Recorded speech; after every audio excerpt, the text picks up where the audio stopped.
Hello everyone, Jeff and Jay here with another edition of Jay's Big Adventure, Jay's Fuzzy Guy, and today we are going to be working on one of the fundamentals of motorcycling and driving as well, for that matter, and that's improving your vision.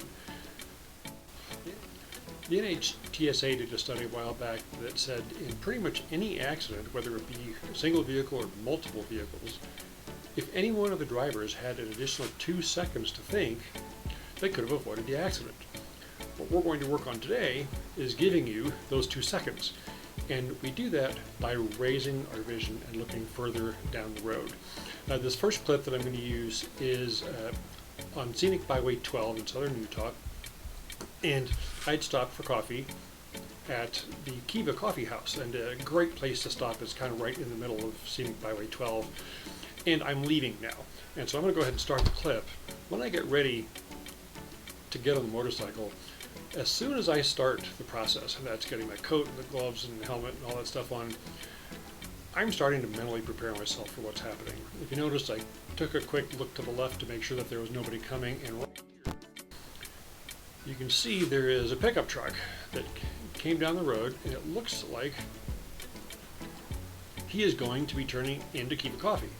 Now, he's turning in over here, I'm coming down this stretch, and when I get off this concrete pad, I'm in dirt right at the time where I'm going to be going through this gate, probably the same time he is. And so right now, I'm assuming that he sees me.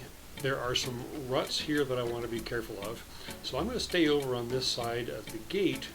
Hopefully he'll go through on his side and it won't be a problem.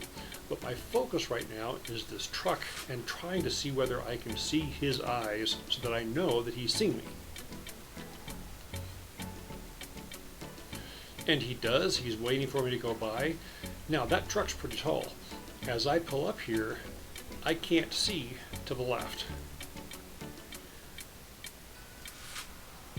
And if I had been going a little quicker and not been paying attention, I would have gotten hit by that motorhome. And this is a perfect example of why looking further and further down the road is so important. I should have been looking to the left before I got to that pickup truck. Now, as it turns out, he got past me. I wasn't into the road yet, but this is precisely why this is so important. Now I'm going to go ahead and pull out.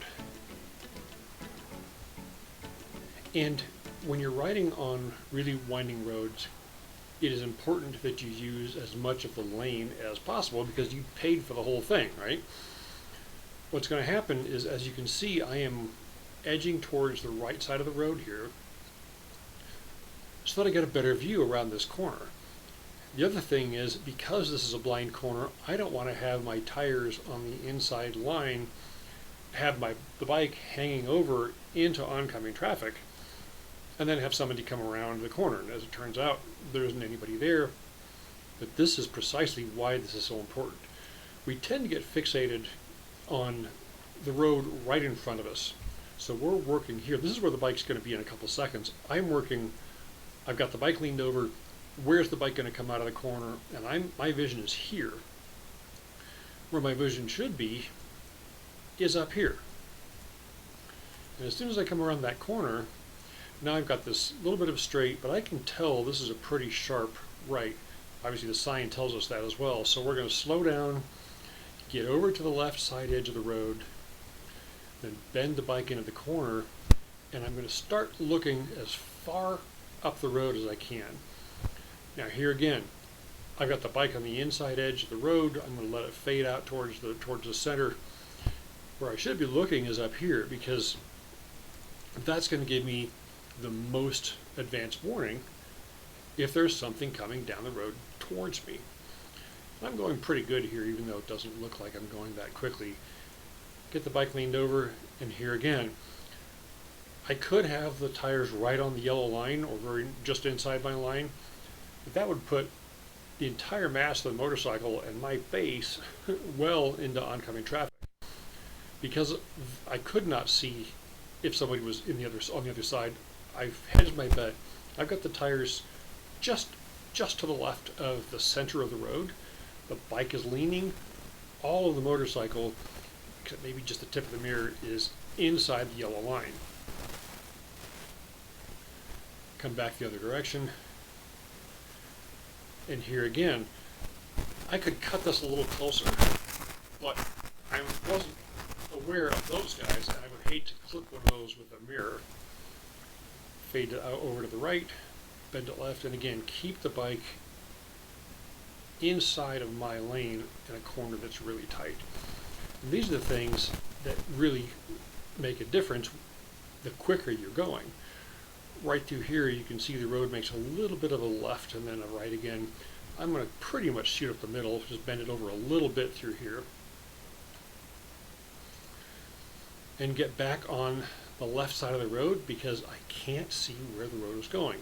And the further I get into the corner, I'll be able to tell a little bit more and more, and then I can adjust as I get there. Now, this is a relatively gentle right. It's a fairly tight left, but what I saw coming through those trees is this truck. If he'd been a little earlier, or if I would have been a little later, I'd be at maximum lean right as he comes through my lane. Now, if he's going quickly and he runs wide, obviously this is where you get in trouble. So make sure that you've got enough room to get back over.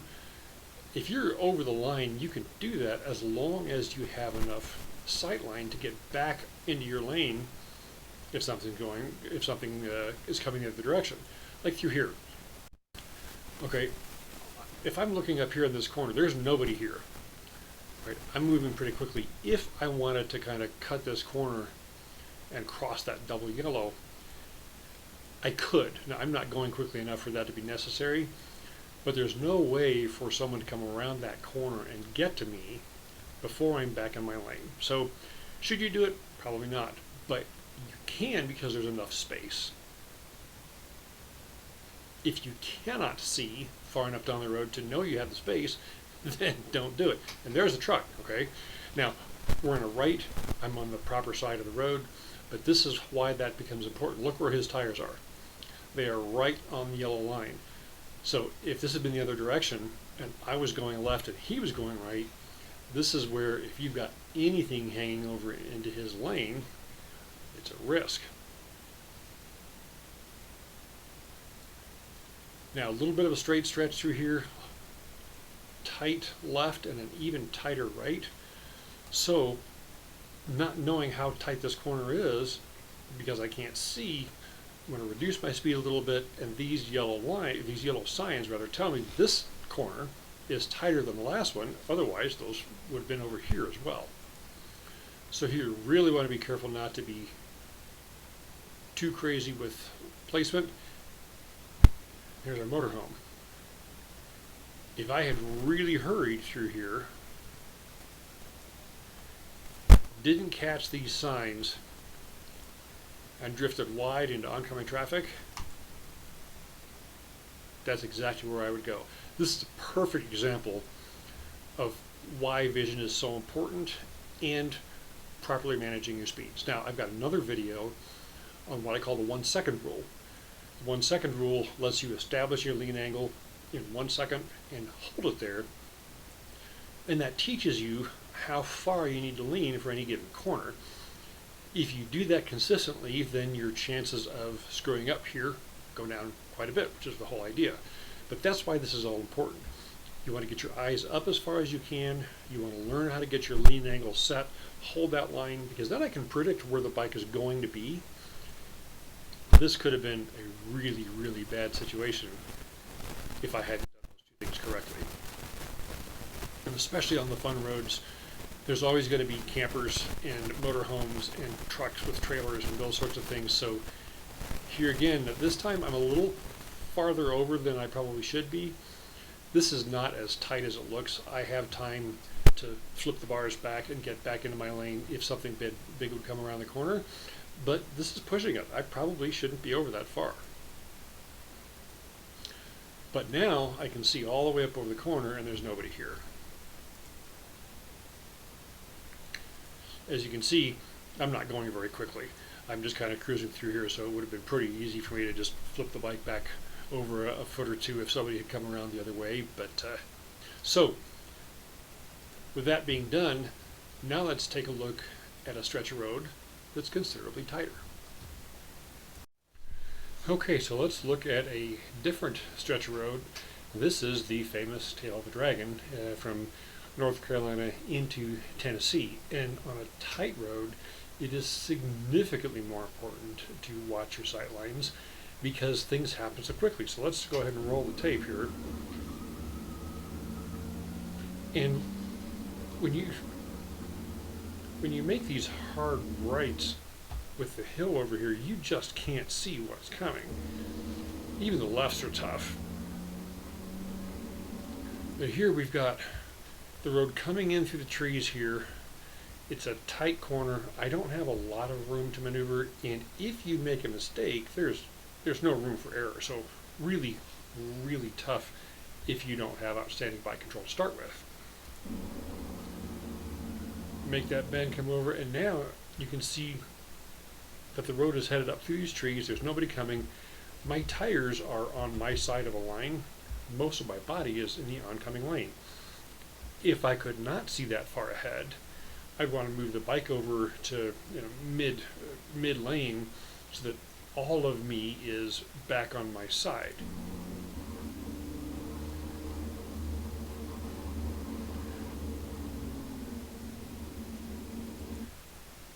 And I don't know whether you noticed, but coming through the trees are a couple of headlights. Those are motorcycles headed my direction. And this corner is really shallow, so even a Harley can make this corner. But if this was a tighter corner and those were sport bikes, I would want to hedge my bet just in case they come into my lane.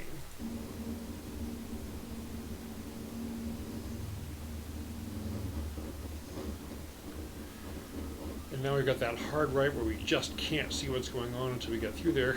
See the cop there though. Let's back that up.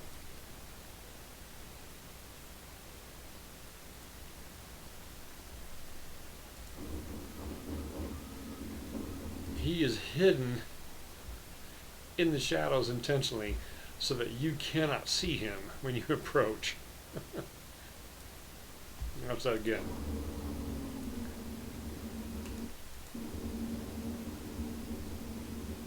Now, it's common courtesy if there's a cop on your side to flash your headlights to let the people know, or to tap the top of your helmet. These guys don't speed, so they didn't know that. But there's that cop sitting there. If I was hammering through here, this is one of the few short straight stretches I'd be on the gas. It's a 30-mile-an-hour speed limit. Yeah, that'd be bad. But there he is. I saw him. I'm going the speed limit. Hello, officer. Thanks for patrolling. And down the road we go. So here again, super hard right, cannot see what's coming, followed by a super tight left. And this is where you really have to watch. If somebody's coming the other direction, you can get little glimpses of them coming through the trees, and you can judge what's coming and how fast they're moving, and that'll give you an idea of if they're going to end up in your lane.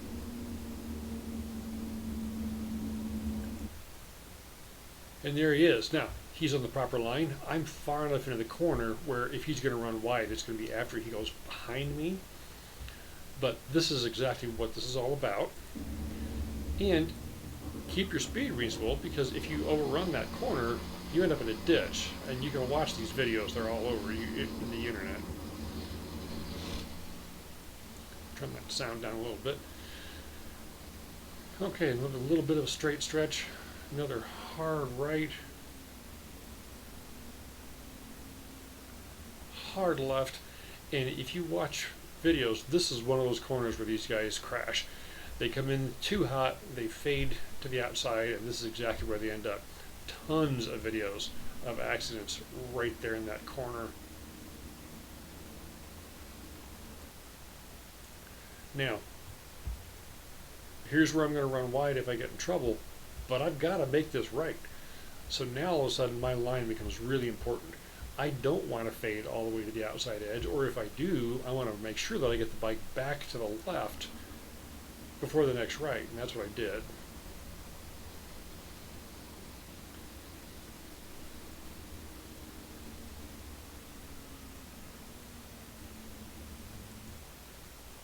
More motorcycles. Hopefully they are on their side of the lane.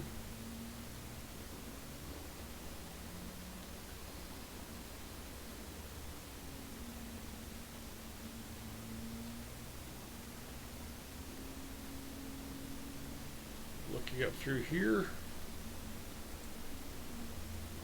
Yeah. There you go. I mean, you couldn't ask for a better example.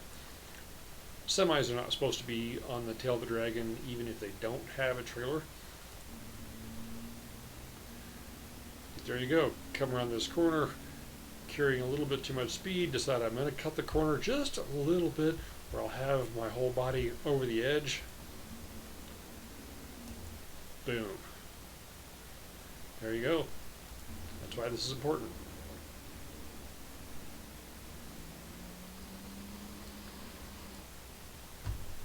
The other signs had been 20 miles an hour.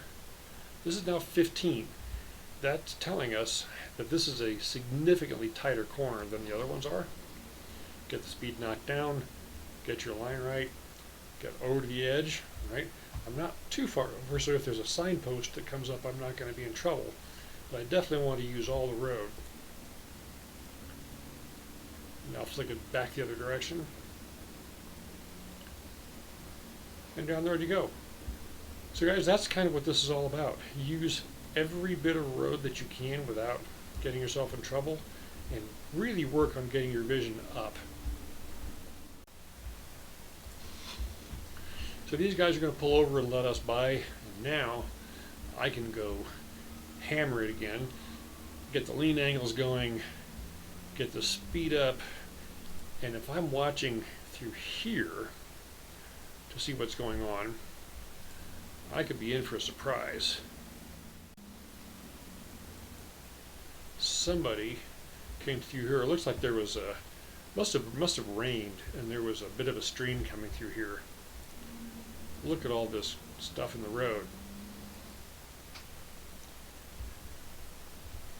If I'm not looking far enough up the road, I might not be able to get the speed knocked down, hit those with the brakes on, and then obviously that's a problem.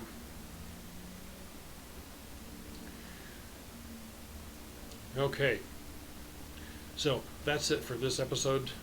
Thanks for watching. Please like, please share, please subscribe. We'll have more videos out soon.